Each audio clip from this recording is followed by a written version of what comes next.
I've never been a big Mustang person. Hell, I'm not even a big Ford fan when I think about it.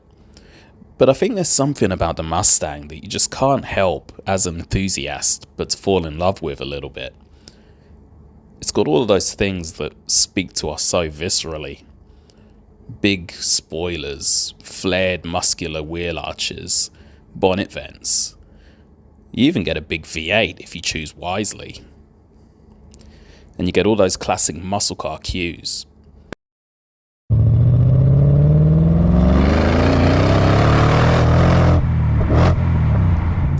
So when I saw this one with its black stripes everywhere and black well-fin on the back and black Ford Performance wheels, I was a bit intrigued. And of course it was an R-Spec Mustang, and that means it was tuned by the guys at Herrod Performance straight from the Ford factory, and it's essentially Australia's answer to the fact that we never got the Shelby 350 GT. So they of course added all those visual cues, a little plaque telling you which build number out of only 500 that it is, mandatory 6-speed gearbox manual, and of course you got a big old supercharger knocking out 700 horsepower at the front.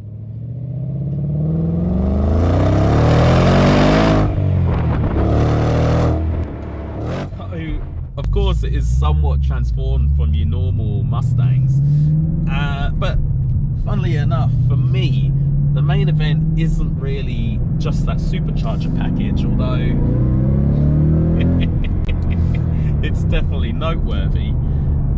It's the way that they've delivered it as a package. They've of course included the manual gearbox, which was uprated with parts from the 350, giving it thicker tail shafts, a dual mash flywheel, basically giving you all you need to reliably put down that power.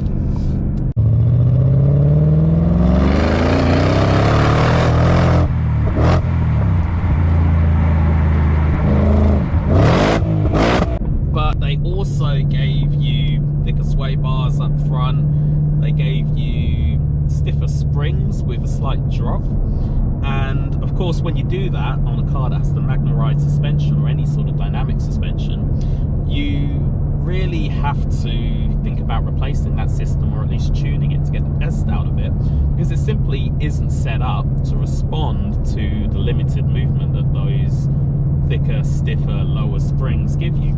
So they've done that, and they've created a car that, okay, it goes brilliantly, but most amusingly it handles very well.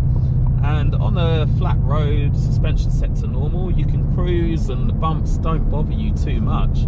But where you really start to dig into those twisties, the car is nice and flat, it's predictable, it's got a nice weighty, meaty steering feel, and it just becomes a different proposition to the standard Mustang for a car that you'd actually want to take out and drive enthusiastically.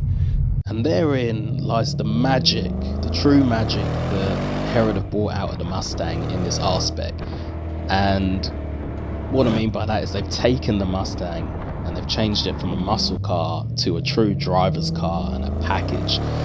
It settles into corners much more readily than the GT.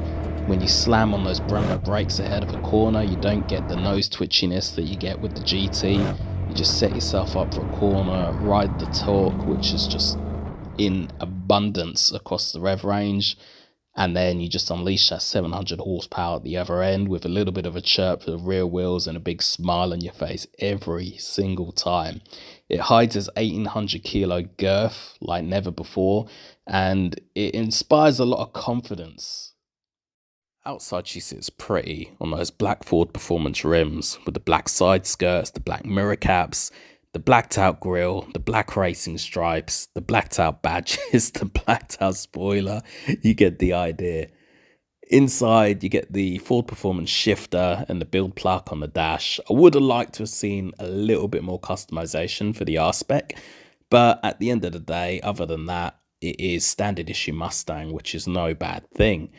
You can, of course, spec the Recaro seats, but you do lose the air-conditioned seats, which to me isn't worth a trade-off in a car that you're going to spend a bit of time cruising in. Inside, we have Ford's sync-free in-car entertainment system, which is super intuitive to use with its big screen and Android Auto, and it's hooked up to some B&O audio in this car, which lacks a bit of clarity, but it's definitely got a lot of punch, especially thanks to the kicker sub that lies in the boot. And then, of course, you've got the valved exhaust system, which means you can have it from neighbour mode if you want to creep off diplomatically in the morning, all the way to race mode if you want it more throaty with a bit of drama to it. And trust me, in this car, you absolutely will. But, of course, front and centre is that 5-litre Coyote engine with that Rouge supercharger that sits on top just under your Herrod Performance badge. And again, the real marvel of this car is that they've combined it into just such a usable package. Keep following, because we will have a chance for someone to get their hands on one of these coming up very soon. Thanks for watching.